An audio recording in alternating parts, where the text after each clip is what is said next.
recap on First Kings. So Ahab, the king of Israel, and his wife is Jezebel. So the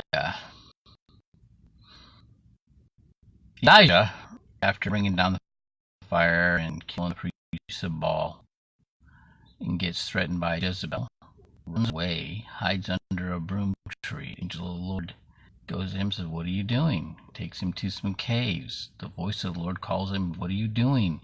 Takes him and he looks out at the cave and he sees wind and fire and an earthquake, but God wasn't in the wind and the fire and the earthquake.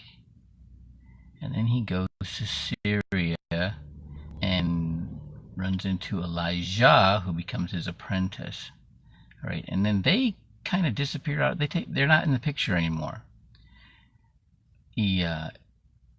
Ahab and Israel go to war with Syria twice. First time, the Syrians discount, saying, okay, their God is a God of the hills. We're going to go to war with them on the plains. And just because they said that, God gave Israel and Ahab victory over Syria on the plains because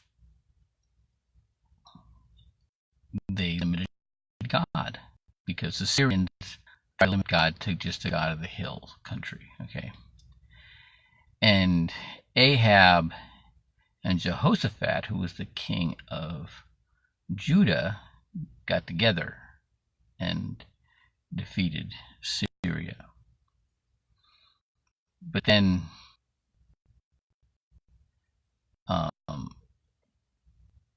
Ahab signs a treaty with the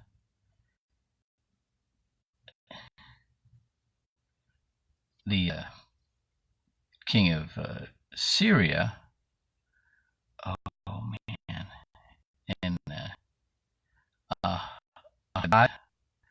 and but then he goes and they fight again over this piece of land. He joins with Jehoshaphat and fight against Syria.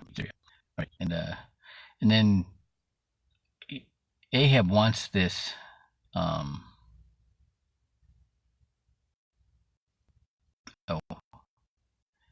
this vineyard from Nobad. Nobad said, "I can't. God gave this to my father. My father said, I can't give it to you. I can't sell it to you." And so Jezebel said, "We'll take care of that." And she kills the guy. And so the Ahab takes the vineyard. Okay, and then God says, "Okay, you shouldn't have done that," but he repents, and so God doesn't take him right then, right? But then Jehoshaphat and Ahab go battle to Israel, but Jehoshaphat wants to hear from Micah. And Ahab's like, "Oh, God, that guy never gives me a positive, premonition or positive word," right? And sure enough, he says not to do it. But they go, "Okay, these 6 priests say we should, and this one says we shouldn't, so we're going to go with the 6." And Mike is like, "Well, just because if all 6 of them are wrong, they're still wrong, right?" And so Ahab goes into battle, and he's disguised, and he it's some random arrow from Syria shoots him, and it goes through his armor, and the space in his armor where it's not connected, and he ends up, it kills him. He dies. Okay. Now I went and read ahead.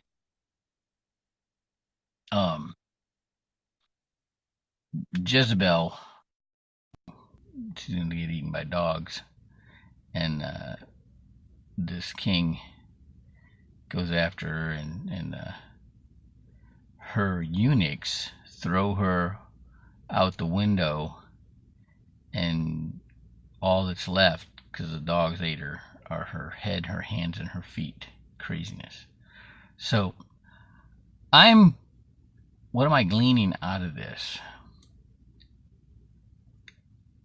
Don't doubt God. Don't limit God. That's a no-no. He will actually empower your enemy, who may be his enemy, just to teach you a lesson. Okay? Watch who you make covenants with. Leopards don't change their spots, right? If you're one way in one thing, you'll be that way in anything else. That's something to remember.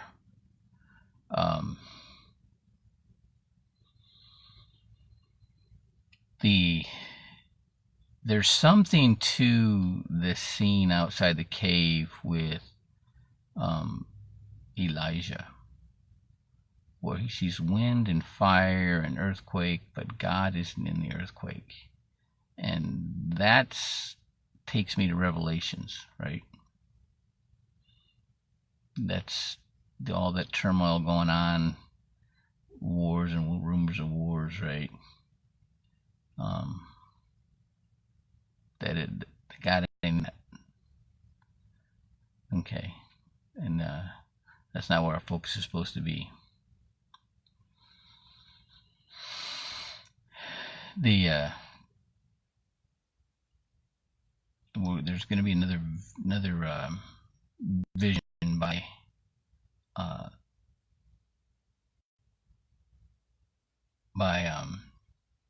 Elijah that's going to be interpreted by Elijah, and I haven't got to that part yet. But there's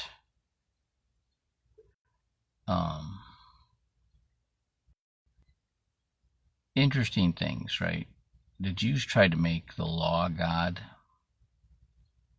and God's basically saying, yeah, that's my law, but it ain't me. The law is not your God. I'm your God. So, all right, that's my insight on my readings from yesterday. All right, bye.